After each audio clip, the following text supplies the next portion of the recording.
নলহাটিকে আমরা সন্দেশখালী বানাতে দেব না। এর জন্য আমরা বিডিও সাহেবের দরবারে এসেছিলাম। উনি কথা যা দিয়েছেন তা না হলে আগামী 7-10 দিনের মধ্যে আবার বৃহত্তর আন্দোলন হবে। সেখানে নীরব আছে, সেই কারণে এত বোমা পাওয়া যাচ্ছে। কিন্তু এটা মনে রাখবেন, যারা ভাবছে যে দিদির পুলিশ নিয়ে পঞ্চায়েত বৈতরণী পার হয়েছে, তাদের একটু আমি ঘুম ভাঙাতে চাইছি। পুলিশ কিন্তু দাদার পুলিশই থাকবে, আর দাদার পুলিশ কিন্তু কাউকে দাদাগিরি করতে দেবে না। যারা ভাবছে হাত কেটে দেবে, তাদের বাড়ি থেকে বার হওয়ার আগে তাদের পা কাটা হবে। নলহাটিকে সন্দেশখালী হতে দেব না বললেন বিজেপি বীরভূম জেলা সভাপতি ধ্রুব সাহা। একাধিক অভিযোগ নিয়ে বীরভূম জেলা বিজেপি সভাপতি সহ একাধিক নেতৃত্ব ও দলীয় কর্মীদের নিয়ে নলহাটি 1 নম্বর ব্লকের বিডিও অফিসের সামনে বিজেপির বিক্ষোভ ও ধর্ণা সমাবেশ করলেন। গত 16/2/2024 তারিখে কুরুম গ্রাম পঞ্চায়েত অফিসে পঞ্চায়েত সদস্যা শ্রীমতী মমতা লেটকে উপপ্রধান এবং পাশের গ্রামের লোক ডেকে শ্লীলতাহানির চেষ্টা ও শারীরিক নির্যাতনের ঘটনার অভিযোগ সত্ত্বেও এখনও দোষীদের গ্রেপ্তার কেন করা হয়নি? হরিদাসপুর গ্রাম পঞ্চায়েতের সভা চলাকালীন বিজেপির পঞ্চায়েত সদস্য শোভন মাল, আস্তিক মালরা প্রধানকে নানা দুর্নীতি ও বঞ্চনা নিয়ে প্রশ্ন করলে পঞ্চায়েত প্রধান রেগে গিয়ে ধমকাবার চেষ্টা করে, তাতে কাজ না হওয়ায় বাহির থেকে মোস্তান দিয়ে ধমক দেওয়ার অভিযোগ। টেন্ডারের দুর্নীতি সহ একাধিক অভিযোগ নিয়ে নলহাটি 1 নম্বর ব্লকের বিডিওকে একটি ডেপুটেশন জমা করলেন।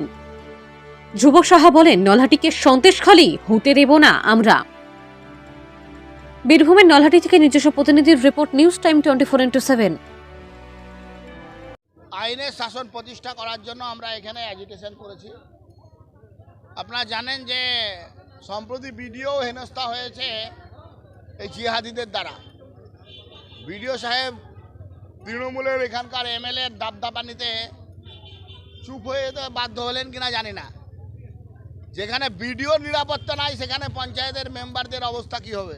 তারপরে বিডিও সাহেব বলেছেন আলাদাভাবে ওনাকে লিখিত কমপ্লেন দেওয়া হোক, উনি ব্যবস্থা করবেন, আমরা লিখিতভাবে কমপ্লেন দেবো।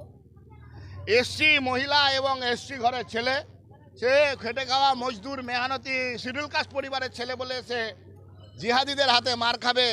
2 জন জিহাদি পঞ্চায়েতের প্রধান উপপ্রধান বালি মাফিয়া, এরা মহিলা, একজন হিন্দু মহিলা পঞ্চায়েতের মেম্বার, সে মার খাবে জিহাদিদের হাতে?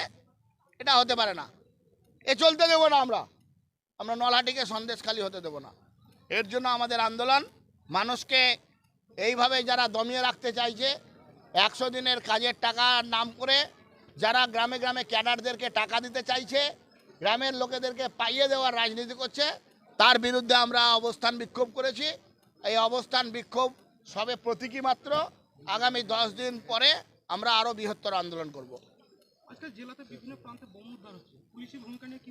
সন্ত্রাস, জিহাদিদের আক্রমণ, কুটির শিল্প, বোমা শিল্প, এটা আজকে মমতা ব্যানার্জি করে দিয়েছে। আর তার ভাই কেষ্টর ভাইয়েরা বিষ্টুরা সেটা নিয়ে করে খাচ্ছে। এটা আমরা করতে দেব না। নিশ্চিতভাবে মানুষ জাগ্রত হচ্ছে। লোকসভা নির্বাচনের নিরিখে মানুষ এতদিন ধরে করে খেয়েছেন, বালি তোলা করে চলেন, এখনও বালির ডাম্পার, বালির ঘাট এই নিয়ে টাকা পয়সা করেছে। বলছে যে হাত কেটে নিতে, আর গণতন্ত্রকে স্তব্ধ করতে চাইছে। তারই অঙ্গ হিসাবে আজকে বিভিন্ন জায়গায় আপনার বোমা উদ্ধার হয়েছে বলছে। পুলিশ এখানে নীরব আছে, সেই কারণে এত বোমা পাওয়া যাচ্ছে। কিন্তু এটা মনে রাখবেন, যারা ভাবছে যে দিদির পুলিশ নিয়ে পঞ্চায়েত বৈতরণী পার হয়েছে, তাদের একটু আমি ঘুম ভাঙাতে চাইছি। পুলিশ কিন্তু দাদার পুলিশই থাকবে, আর দাদার পুলিশ কিন্তু কাউকে দাদাগিরি করতে দেবে না।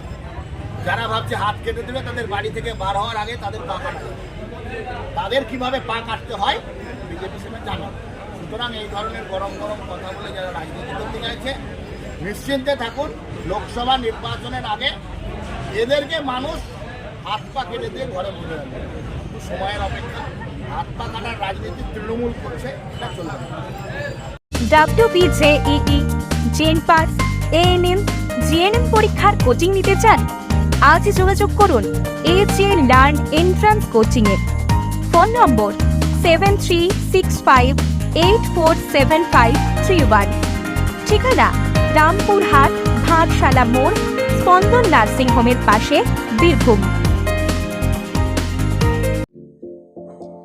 রামপুরহাট নিউ টাউন, সবুজ প্রাকৃতিক পরিবেশে নিজের বাসস্থানকে খুঁজে নিন, আর পাশেই দেদার আনন্দের ঠিকানা new town and swing park. শহরের এই প্রথম মিউজিক্যাল ওয়াটার পার্ক, সকলের জন্য garden market, selfie zone, boating করার ব্যবস্থা, বাচ্চাদের জন্য সারা ভারত খুঁজে নিয়ে আসা অভূতপূর্ব rides, food park, toy guard, restaurant, পরিবারকে নিয়ে সময় কাটানোর সুন্দর পরিবেশ রামপুরহাট নিউ টাউন। আর ঘরে ফেরার আগে নিউ টাউন রেস্তোরাঁতে সময় কাটাতে ভুলবেন না। রামপুরহাট নিউ টাউন, ফ্যামিলিকে নিয়ে নিশ্চিন্তে আনন্দে সময় কাটান। আমরা সদা জাগ্রত রামপুরহাট নিউ টাউনে স্বপ্নের পরিবেশে আপনাদের স্বাগত